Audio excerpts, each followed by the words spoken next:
Shalom, selamat pagi kepada saudara-saudara yang terkasih.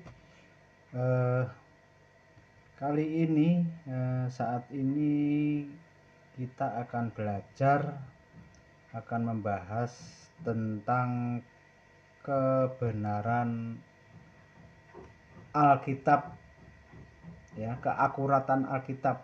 Jadi, Alkitab ini sering sekali dikutip sama kitab-kitab lain, dan saya nggak mau menyebutkan siapa dan dari mana itu, pokoknya intinya karena keakuratan, karena Alkitab ini secara rinci, secara detail, secara jelas, dan tentunya itu ditulis oleh para nabi atau rasul-rasul yang udah dihinggapi dengan roh kebenaran, ya, artinya Roh Kudus. Jadi nggak sembarangan orang menulis. Istilahnya kayak kita menuliskan sesuatu itu ya beda sekali, itu tidak bisa disamakan dengan penulisan Alkitab ini yang penulisannya aja hingga memakan waktu kurang lebih 1500 tahunan, ya. Jadi ya kalau hanya sekedar dikutip itu mungkin masih ya sama kitab yang lain. Tapi masalahnya ini bukan kutip lagi, ya. Artinya kadang itu kebenaran dari kitab suci yang namanya Alkitab, itu kitab dari orang Kristen, ya, itu paling sering sekali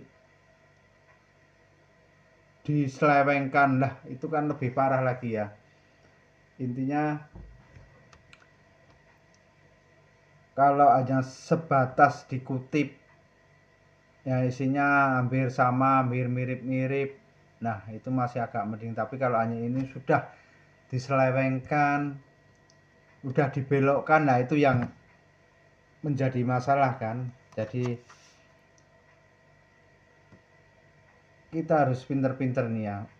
Tentunya umat Tuhan itu jangan terkecoh, jangan mudah terkecoh oleh kitab-kitab lain yang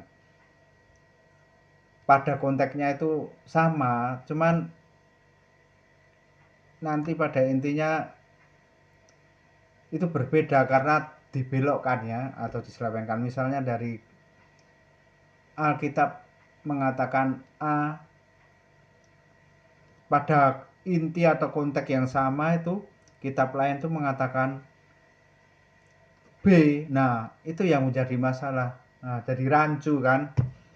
Artinya yang benar tuh yang A atau yang B. Nah dari Alkitab sendiri kan isi dari cerita itu sama, cuman dari ujung daripada akhir itu kitab kita mengatakan A, tapi kitab lain mengatakan B. Nah itu yang menjadi masalah, ya. Tapi ya nggak usah dihiraukan siapa itu mereka atau dari mana. Yang paling terpenting itu kita sekarang mempelajari kitab kita lah, isi dari kitab kita yang sangat istimewa dan sangat luar biasa sekali. Makanya di sini menghimbau untuk saudara-saudara sekalian supaya kita rajin-rajin untuk membaca Alkitab. Wah, itu sangat menarik sekali.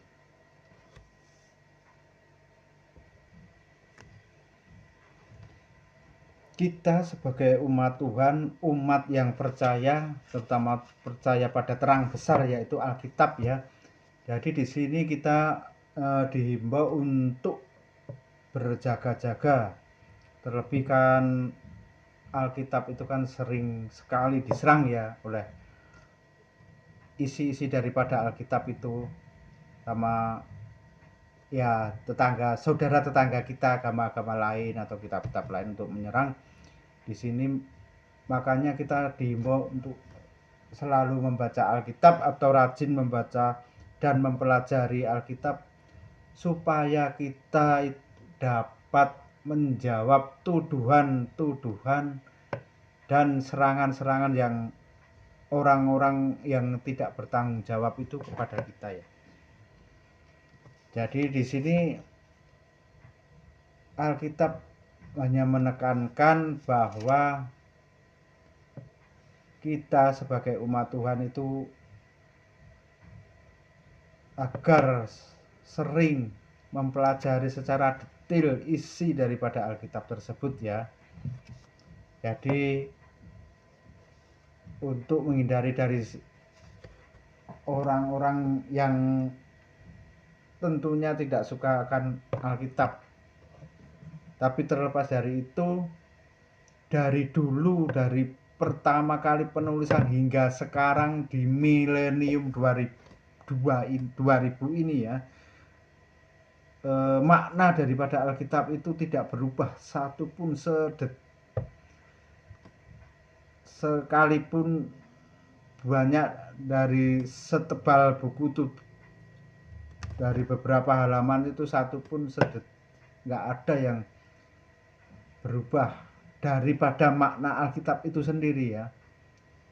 Jadi kalau pada hakikatnya makna isi daripada Alkitab itu kan sama, cuman hanya penerjemahannya, karena seiring berjalan dengan waktu, dengan zaman itu bahasa-bahasa itu kan berbeda ya.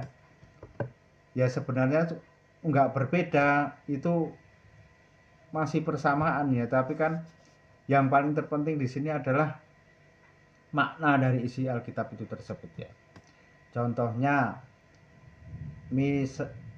misalnya kalau di dalam bahasa kita, ayah pada suatu hari ayah pergi ke kebun untuk menanam pohon pisang di sore hari. Sama aja dari bahasa yang lain itu mengatakan dikala itu ayah di sore hari pergi ke kebun untuk menanam pohon pisang. Nah, di sini kan padahal itu kan sama, cuman kalimatnya aja yang sepertinya berbeda ya. Tetapi inti dari semua itu kan hakikatnya itu sama ya, maknanya sama, mempunyai makna yang sama. Jadi di sini walaupun sepertinya berbelit-belit, bertele-tele, tapi tetap saja saya seorang pribadi mau menekankan bahwa Alkitab dimanapun di seluruh dunia pun, mau diterjemahkan dalam bahasa Cina, bahasa Indonesia, atau bahasa Jepang, atau bahasa apapun itu, inti makna dari isi Alkitab itu semuanya itu sama, karena itu ditulis tidak dengan tangan yang sembarangan ya, itu tidak ditulis secara biasa, itu ditulis oleh para nabi dan para rasul-rasul yang mereka dihinggapi oleh Roh Kudus, Roh kebenaran. Jadi semua itu roh yang berasal dari Tuhan, karena firman Tuhan itu sangat indah dan cantik sekali, makanya tidak ada satupun yang menyeleweng, melompat atau dan lain sebagainya. Semuanya itu detail, terperinci, dan sangat luar biasa sekali. Karena itu Alkitab itu kan isi firman ya, firman dari Tuhan itu. Jadi di sini kan Tuhan ikut campur tangan, nggak mungkin dia hanya diam saja. Makanya melalui roh kebenaran itu tadi Tuhan ikut campur tangan. Jadi isi daripada Alkitab itu sudah tidak diragukan lagi. Oke, terima kasih. Salam.